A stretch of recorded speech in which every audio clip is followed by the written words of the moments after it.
जब फिल्मों में काम करना बड़ी ओछी नजरों से देखा जाता था।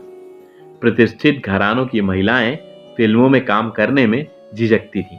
वैसे देविका रानी से लेकर दुर्गा खोटे तक फिल्मों में सक्रिय थी, मगर खलनायकों की भूमिका के लिए अकाल पड़ा हुआ था। ऐसे समय में बॉलीवुड में सबसे पहली और सबसे खतरनाक खलनायिका बनकर आई कुलदीप कौर। लेकिन लाहौर से आई इस बहादुर खलनायिका के जीवन से जुड़े किस्से जब आप जानेंगे तो जरूर आज के दौर में भी आप दांतों तले उंगलियां दबा लेंगे। आखिर कुलदीप कौर किस भारत के ऐतिहासिक परिवार से ताल्लुक रखती थी? ऐसा क्या वाकया हुआ जो इनको लाहौर से लेकर मुंबई तक खुद कार चलानी पड़ी? शर्मीली कुलदीप कौर को इनके पति ही इस आधुनिक समाज में लाए। फिर आखिर इन्होंने अपने पति को क्यों छोड़ दिया? फिल्म जगत में इनके सबसे अच्छे दोस्त कौन बने? तो नमस्कार दोस्तों, स्वागत है आप सभी का आपके अपने favourite YouTube channel beautiful Bollywood. इस वीडियो के अंत में हम ये भी जानेंगे कि बहादुर कुलदीप कौर की जान इनकी बहादुरी ने ही कैसे ले ली। नरगिस, नूतन, नसीम बानो से लेकर निम्मी तक और मधुबाला से लेकर मीना कुमारी तक फिल्म जगत में खूब चर्चे, पर खल भूमिकाओं में खालीपन था। हाँ, ललिता पवार जरूर हीरोइन की भूमिका छोड़कर नकारात्मक भूमिका निभा रही थी, पर यह उनकी मजबूरी थी। दरअसल उनके चेहरे पर फिल्म की शूटिंग के दौरान भगवान दादा ने धोखे से थप्पड़ जड़ दिया था, जो कि इतना जोरदार लगा कि उनके आधे चेहरे पर लकवा मार गया था। मजबूरन ललिता जी को ऐसे ही रोल मिल रहे थे, पर जब कुलदीप कौर आई तो उनका अभिनय इतना अलग और अनोखा था कि उन्हें 1950 से 1960 के दशक में लगभग हर फिल्म में देखा जा रहा था। वैसे कुलदीप कौर की कहानी उनकी फिल्मों की तरह बड़ी ही फिल्मी है। कुलदीप का जन्म एक अमीर परिवार में हुआ था। उनके पिता पंजाब के एक बड़े जमींदार थे, पर जन्म के लगभग 2 वर्षों बाद ही उनके पिता का निधन हो गया था। जायदाद चाचा ने हथिया ली।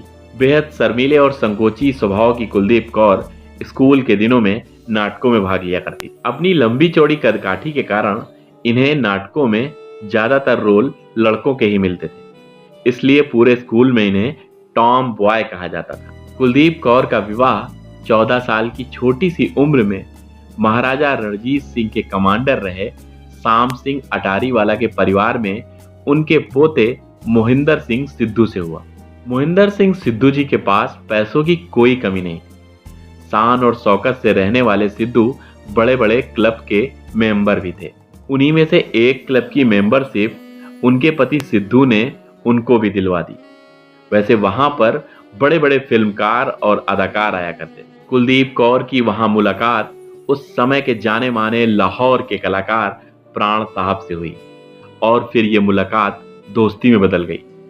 जब कुलदीप ने फिल्मों में काम करने की इच्छा जताई तो उनके पति मोहिंदर सिंह सिद्धू ने मना कर दिया, पर कुलदीप कौर अब कहां मानने वाली।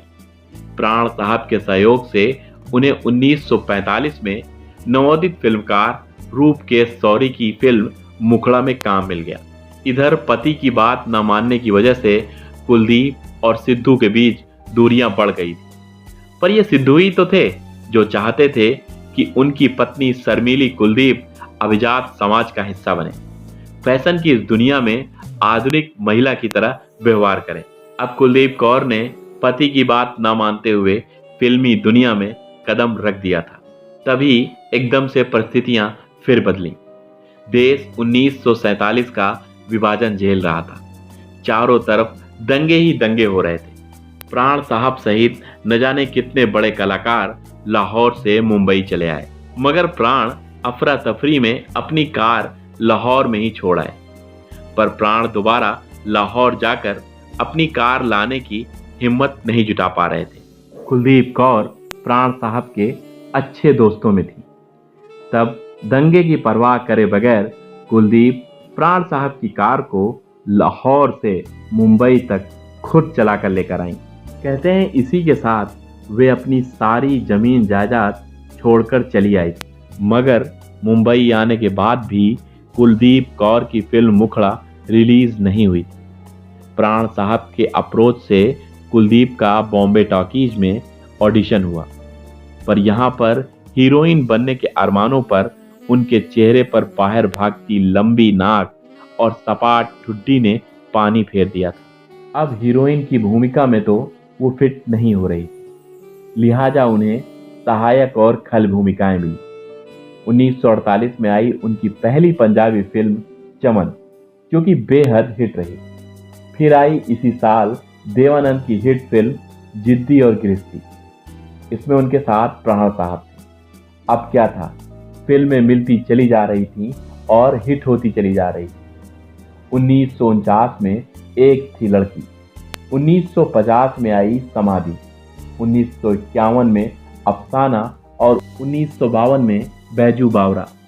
1953 में अनारकली जैसी हिट फिल्मों की सफलता ने कुलदीप को ऐसा स्थापित किया कि उस समय कुलदीप कौर को लेने का मतलब फिल्म का हिट होना था। उनकी लोकप्रियता का अंदाजा यहाँ से ही लगाया जा सकता है कि 60 के दशक तक हर वर्ष उनकी 4 से 5 फिल्में रिलीज होती थी। वैसे अगर खलनायिका के रोल की बात को दरकिनार कर दें तो वो इतनी गोरी और खूबसूरत थी कि बड़ी से बड़ी उस जमाने की हीरोइन उनके रंग और खूबसूरती से ईर्ष्या करती थी। पर जिंदगी की गाड़ी कभी किसी की कहाँ एक सी चली है। किस्मत ने एक बार फिर पलटा खाया। 1960 में एक हादसा हुआ। दरअसल कुलदीप कौर वर्सोवा स्थित अपने एक बंगले में अकेले रहा करती थी। उन्होंने शिरडी के दर्शन करने की सोची। वहां तक जाने का रास्ता पैदल ही था। बताते हैं कि रास्ते में कुलदीप के पैर में एक कील लग गई और खून निकलने लगा। कुलदीप ने इसे एक मामूली चोट समझा और सीढ़ी चलती चली गई। और तो और जब वापस आई तब भी हॉस्पिटल नहीं गई और अपने सीधे घर आ गई। धीरे धीरे पैरों में सूजन आ गई थी, साथ ही बुखार और संक्रमण भी बढ़ गया था। अब ये संक्रमण टिटनेस में बदल गया था। इस बेफिक्री के कारण 3 फरवरी 1960 को उनकी मृत्यु हो गई। मात्र 33 साल की उम्र में ये महान अभिनेत्री सिनेमा जगत को मायूस करके चली गई। वैसे आप बताइएगा कि इस वीडियो से पहले क्या आप कुलदीप कौर को जानते थे?